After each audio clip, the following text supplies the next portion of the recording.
Hey everyone, Father Lane here. Welcome to another class in our course on the prophetic literature. And for the second straight class, we're actually taking a break from the prophetic books properly considered to discuss another couple books that are related to the prophets, Ezra and Nehemiah. These two books, which are considered part of the historical books in the Christian tradition and part of the Ketuvim, the writings in the Hebrew tradition, help us to understand what the post-exilic or Persian period was like for Judaism.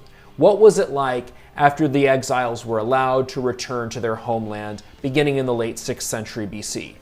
What was it like when the new temple was built? The Second Temple period began in 515 BC. All of these are questions that Ezra and Nehemiah help us to answer. We're going to have this conversation here in the Metroplex, just outside of Dallas and Fort Worth, Texas. We're in Arlington, Texas, and I have to confess I'm cheating a little bit. This is Globe Life Park, the former home of the Texas Rangers. They opened a new ballpark this year, but it hasn't actually opened to fans because of the coronavirus. Let us seriously pray that it ends soon. In any case, the Texas Rangers are beginning anew in their new ballpark, just as the exiles began anew upon returning from exile. I want to begin this conversation today with a quotation from Canadian biblicist Gordon Davies, who wrote the Brit Olam commentary on Ezra and Nehemiah. He describes the situation after the exile as follows. The Davidic dynasty has fallen and cannot transmit God's will. The classical age of the prophets is over. The listless and dejected post-exilic society will be reconstructed on the written word.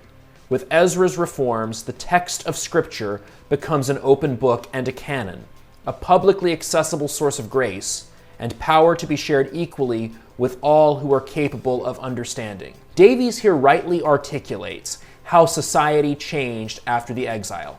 Gone are the traditional three sources of power. There are no more Davidic kings. Israel is under the control of an imperial power, first Persia and then eventually Greece and Rome.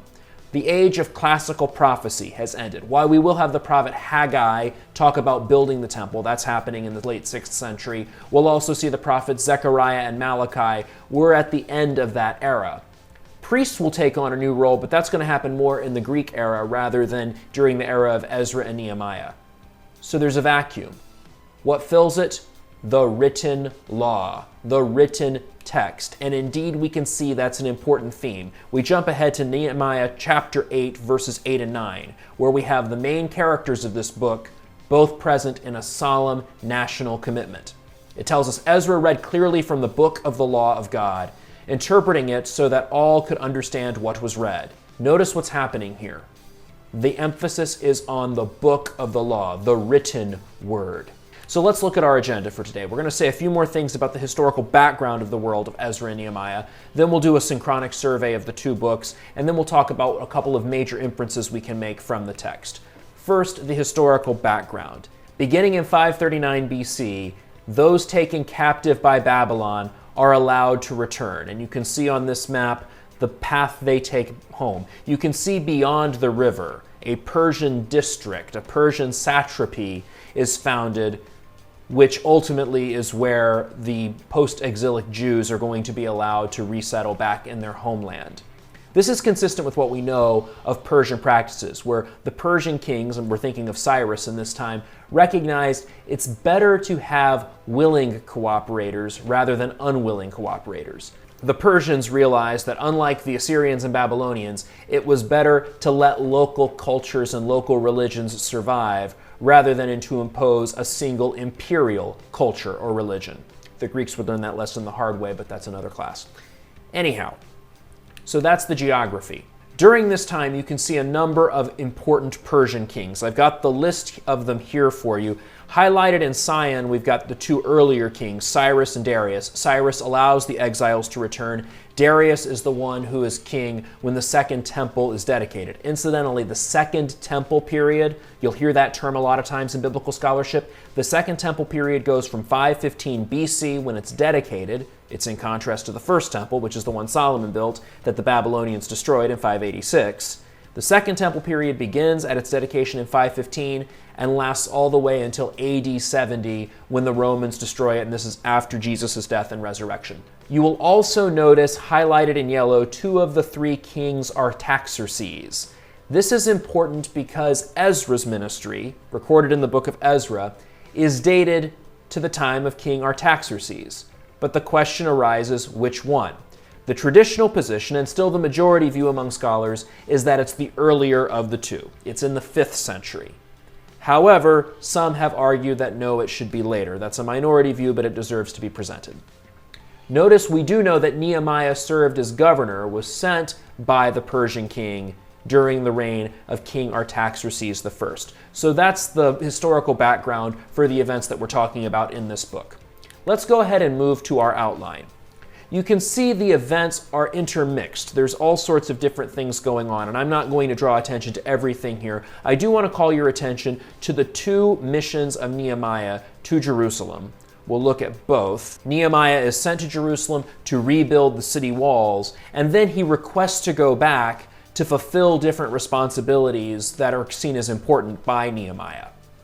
Also notice here, there's a lot of polemic against mixed marriage, against Jews who are married to foreigners. This is a major theme in Ezra and Nehemiah, as is liturgy, as is the role of the Levites. This is one of the reasons why Ezra and Nehemiah was traditionally associated with Chronicles, because both books focus on liturgy.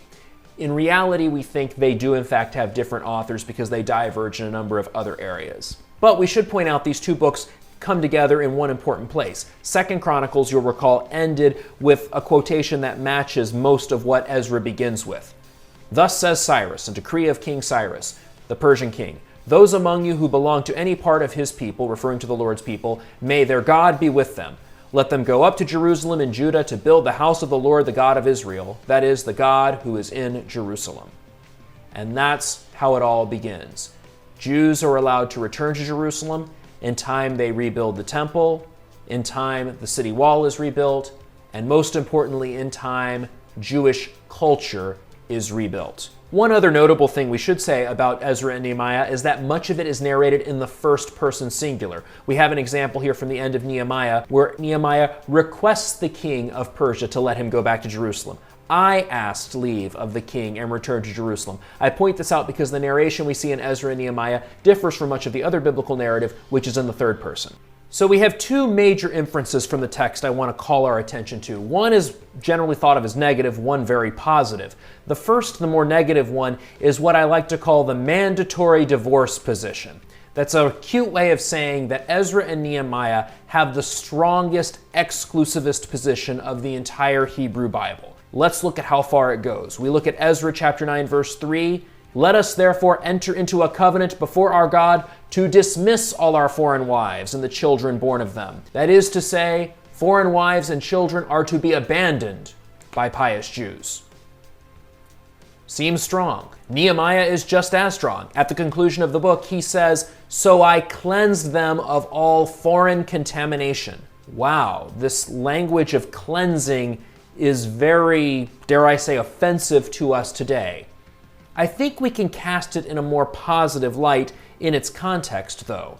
Remember how the first story of creation begins in Genesis chapter 1. God creates and he separates light from darkness, the waters above the firmament from the waters below the firmament, dry land from water, and so forth. If the first separation yielded creation, for Ezra and Nehemiah, this kind of separation yields a sort of recreation. In that light, let's move to the more positive legacy. Look at Nehemiah chapter 9. You are the Lord, you alone, you made the heavens. This early part of the prayer, and it goes on for several verses, describes what God has done. We call this the remembering section, or the anamnetic part. The second part of the prayer, marked out clearly by this Hebrew word that's shaded in blue, v'atra, now, do not discount all the hardship that has befallen us. This is the epicletic part of the prayer, the requesting part. We have a remembering part and a requesting part, an anamnetic part and an epicletic part. We do the same thing in liturgical prayer today. Ezra and Nehemiah profess faith in God's mercy and profess hope that God is going to do something new with his chosen people. It's a nice way to end. We'll continue on this going forward. Until then, read well and pray well.